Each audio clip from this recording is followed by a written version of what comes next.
Stuart McMillan here once again for Paisley Pirates TV, and I have Adam Walker, the Paisley Pirates coach, scorer of 2 goals.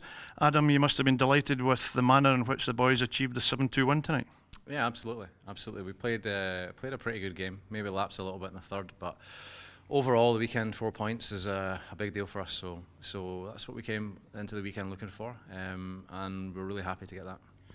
And obviously on the back of last night's good win down in Kilmarnock, beating the Thunder 10-0, it was never going to be an easy game against Edinburgh tonight. They've got a lot of good quality players on the side. No, absolutely.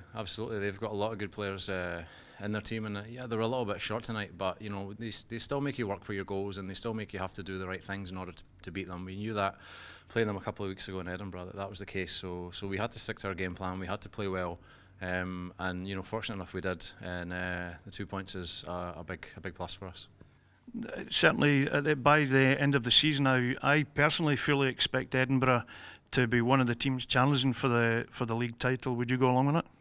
I mean, it'll be difficult for them now because they've lost a few games, but I mean, when they play other teams, you know, they can have a big say in what happens because they have a good team. And I think on their night they could beat anybody. They've proved that by, you know, the teams they've played that are kind of the top end of the league at the moment. They've run them close, and you know, they've still got a couple of teams to play. So I mean, if they're not in the hunt, you know, they're going to have a big say as to who will take the title. Now we must mention your 2 goals tonight, Adam. The first of which was, from my point of view, down on the penalty bench. There only seemed to be one place you were going to put it, and that was over the goalkeeper's left shoulder, I think it was. Do you remember it that way? Not entirely. I mean, I just remember kind of getting the puck and looking, and just, you know, I kind of throughout my career I've been a guy who can score goals, so you kind of have the knack for these things. So it's good to see that I haven't lost it too much since moving down. But it was good. It was good to score. But the main thing is the team wins. So it doesn't matter if I score 100 goals if I don't score at all. You know, it's all about helping the team, doing what you have to, and that's what our team focuses on, and that's what we aim.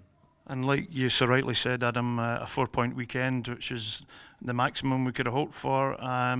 Unfortunately, we do have an injury with young Hayden Bain. Do we have any further news on his condition? Not as of yet. I don't really know. I think it might be something to do around the shoulder area. So don't know yet. We'll have to wait and see. He didn't look too bad when we went in the change room, but obviously as a precaution, we don't want to take any risks. We've got, you know, we're fortunate enough to have a decent lead after the second period, so we don't need to take any risks, and we were able to kind of see the game out. So hopefully he was hitting a bit of form too. So hopefully he can get back quickly and contribute towards the team again. Well, certainly on my part, I would like to wish Hayden all the very best for a very quick recovery from whatever it is that ails him. But once again, Adam, thanks again for your time, and I know that you'll be desperate to go and get a shower, so go and do that, and we'll talk to you again soon, mate. Yeah, thanks for your time. Cheers. And I have with me this time the Edinburgh Capitals man of the match, number 22, Callie Robertson. Callie, maybe a bit disappointing to the game to finish the way it did, but in the third period you were certainly coming back into the game, wouldn't you agree? Yeah, we got off to a strong start, obviously, with a goal in the first couple of minutes and another one soon after, but I mean, with the penalties just keeping on coming, in the short bench, you know, everyone was tired, so yeah. Unfortunately we couldn't keep it going for the rest of the period, but I mean, we finished it well. You know, we won the period, and that's what we came out to do. Yeah. So the end of the game wasn't too bad for us, but unfortunate for the whole game. Well, I certainly think the team played well. Certainly in the third period, you seemed to come back into it, and the fact you had a short bench certainly didn't help you, but you made the most of it, and you must have been quite happy with your own form. Do you feel the benefit of having been able to ice for the elite side a few times this season? Yeah, for sure. I feel improvement every day. Really, every day going on ice and training at that level, and then getting ice here, and then obviously with the what's going on for the Caps, getting ice there, it's good. So, I mean, I feel the improvement, and I feel like it's definitely benefiting my game playing down in Edinburgh rather than playing back home where I'm used to. Now, for those of you that maybe recognise this young man, There is a family connection with ice hockey. His dad is a former Paisley Pirates, former Fife Flyers, Edinburgh Capitals, Dundee Stars. Ian Robertson, former GB international as well. Callie, were you playing with your brother Aaron as well? Do you find that your dad's experience does help? Because he must talk to you quite a lot before, during and after a game? Yeah, definitely. He's always, helping us out and telling us.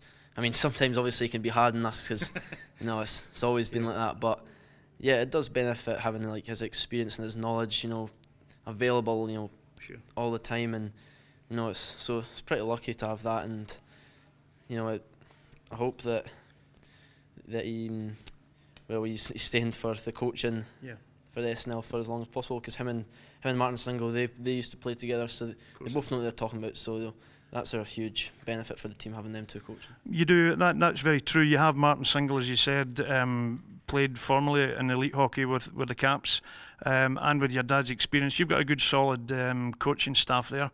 And unfortunately, with a couple of results recently, you've maybe fallen back a little bit in the league, but as has been said before, you could possibly, in fact there's no possibility about it, you still could affect the outcome of the league title, although it's a bit far away yet. But you're certainly not, I wouldn't say you're out of it. I think you would agree, wouldn't you? Yeah, I mean, at this point, like anyone can beat anyone. All the recent results, a lot of even the bottom table teams, put up a fight against the top table teams, and it's a good 5 teams. They were all similar strengths, and sure. Any of them, well, maybe us falling back a little bit, but the top 4, any one of them can take the title, and for sure we can affect who takes that, and hopefully if the bounces come right, we can get back up there a little bit. I mean, it's certainly not the fact you might be falling back ever so slightly. There's obviously still the target of the playoffs, the cup final, and what have you. So, and it's like for every team, it's a learning curve this season. You've got 1 or 2 new players mixed in with a few of the old heads like Joe Gaucher and Ross Hay. But you must still be enjoying the fact that you're getting ice time. But you're obviously hoping that things take a wee turn later on in the season. But you're certainly not going to give up, eh? Yeah, for sure. We're not gonna give up this soon. A few knockbacks, but that's hockey, and so we'll always come back. And I'm sure that we'll improve in the next game, and we'll bounce back. Do you have any idea who your next game is against? Might be Kilmarnock Thunder. I'm sure.